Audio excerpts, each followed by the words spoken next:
KJ Show with KJ Carson on WEEI.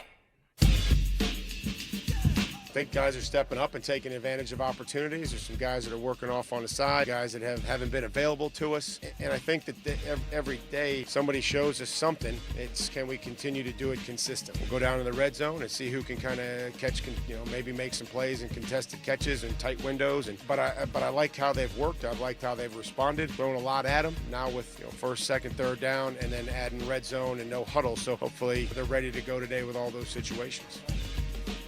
KJ Show, WEEI, 617-779-7937. That's a few weeks back, Mike Vrabel talking about the receiving room for the Patriots, which is the big story, right? I think if there are two big stories, like if three big stories, because everything's in threes. I think number one is the receiving room.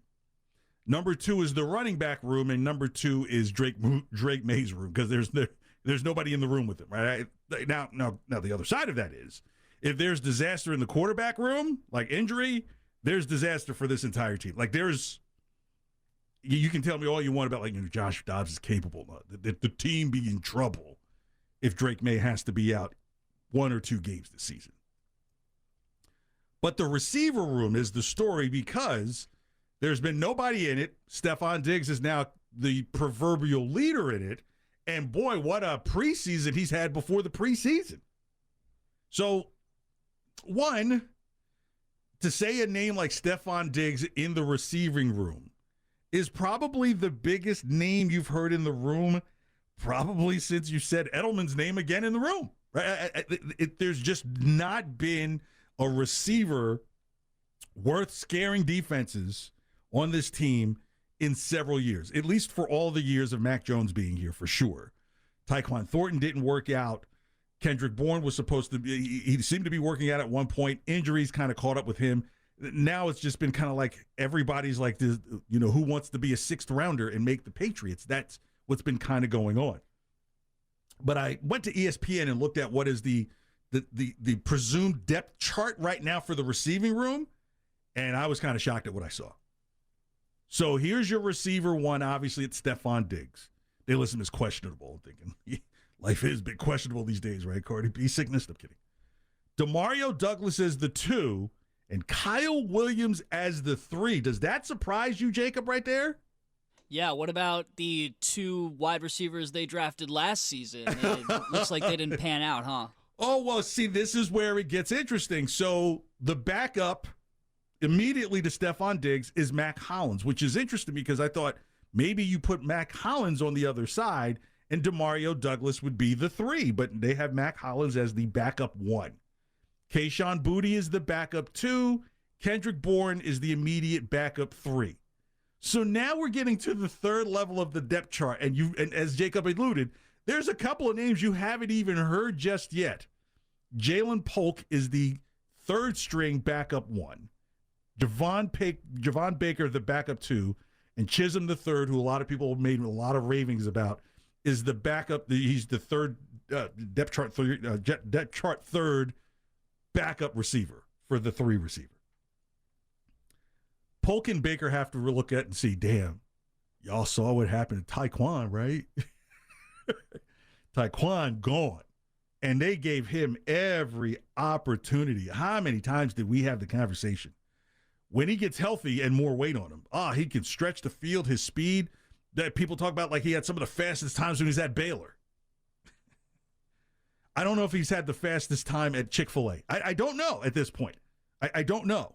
But I do know that Polk and Baker sitting on the 3rd rung of their depth charts tells me either one of them are gone or both of them are gone before you get to the start of the season.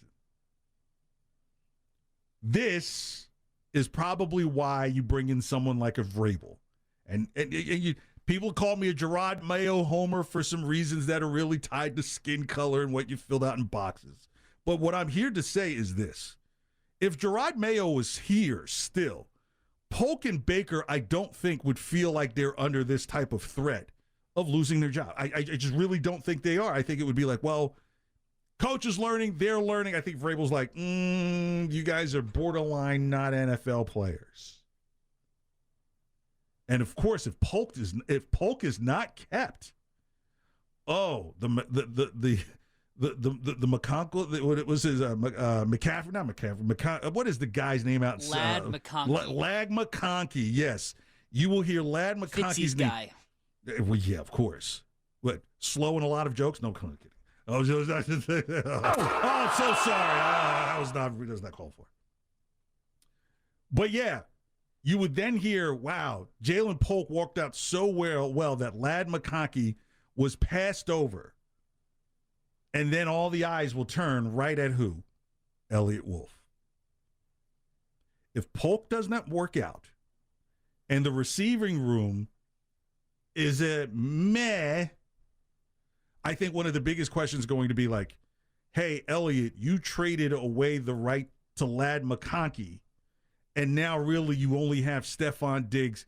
Maybe Douglas is popped. Maybe, no pun intended, and Kyle Williams flashes, right? Kendrick Bourne, you almost feel like teams might call about him. This is why I think, with the excitement for Chisholm, it's like, hey, if he's the backup number 3, he's the second line depth player, you would think, okay, great. But the problem is, well, why wouldn't it be Baker or Polk? Those guys are not going to be around. Kayshon Boutte, I think, is going to be the secret out of all this. When I look at this, you say, all right, there are people like Dan Ball talked about it last week, concerned about the injuries with Stephon Diggs, right? We forget that Stephon Diggs is coming off of an injury last year that only had him play, I think, 7 games. What if he goes down? Now Mac Hollins is your 1. Douglas is your 2. Kyle Williams is your 3. And I would ask you, ladies and gentlemen, who does that scare? Nobody.